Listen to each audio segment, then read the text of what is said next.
Llevamos 5 años haciendo una investigación sobre corrupción. Hicimos muchísimas propuestas en la campaña, pero cada vez las cifras son más grandes. ¿Qué está pasando hoy por hoy en materia de cifras ya comprobadas?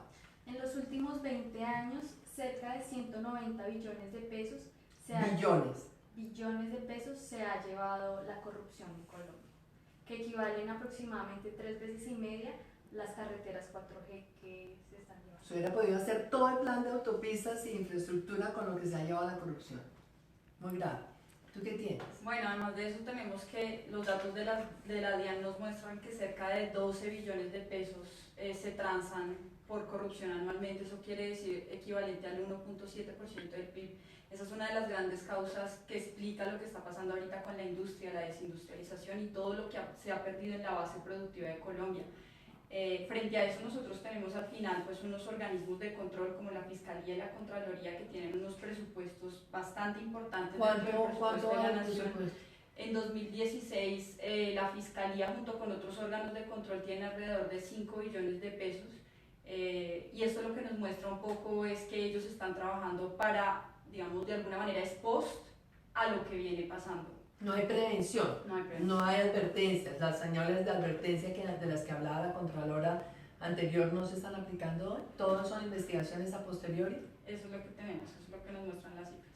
¿Y tú qué has encontrado? Nos sorprende todavía, aún más que no se tiene en cuenta estudios como el del Banco Mundial en el que se demuestran que casi 38 billones de pesos se han lavado en el último año en el país y básicamente todos corresponden a actividades de narcotráfico, minería ilegal, que son las propias de los grupos armados ilegales, y el tercer rubro más alto es de 6 billones de pesos que corresponde a corrupción.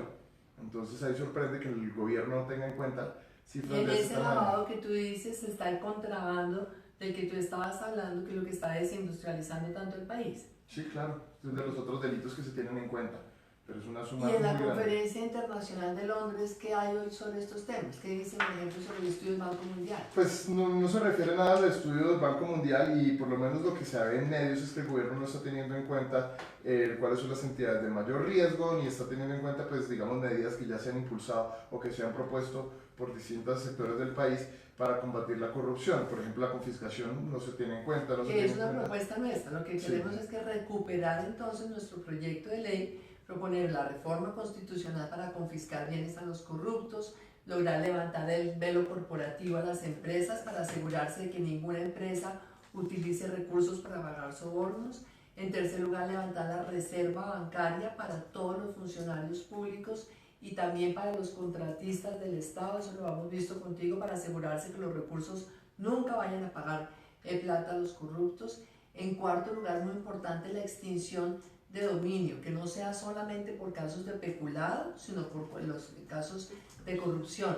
En quinto lugar, en el tema de confiscación, es asegurarse de que los corruptos no salgan de la cárcel a disfrutar de la plata que se robaron. Lo estamos viendo ahora con el tema de la contratación de Bogotá. Están anunciando ya que algunos de los que participaron en el desfalco monumental a Bogotá van a salir de la cárcel a gastarse la plata. Por eso es importante confiscar los bienes a ellos.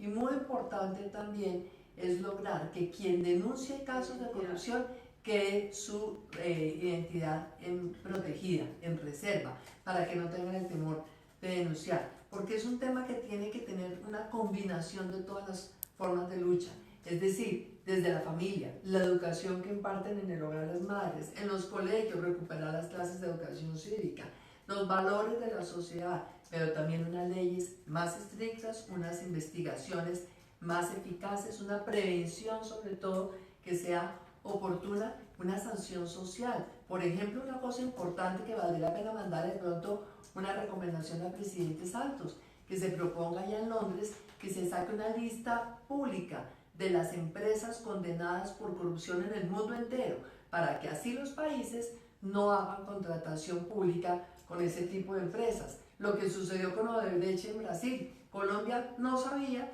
y terminamos acá contratando parte de las autopistas 4G con una firma que está condenada por corrupción en Brasil. Una propuesta al presidente Santos, encárgate de mandarle un tuit, es esa, que haya una lista pública a nivel global que prohíba contratar con esas empresas condenadas por corrupción. Creo que tenemos que seguir investigando en esto y moviendo las propuestas cada vez más.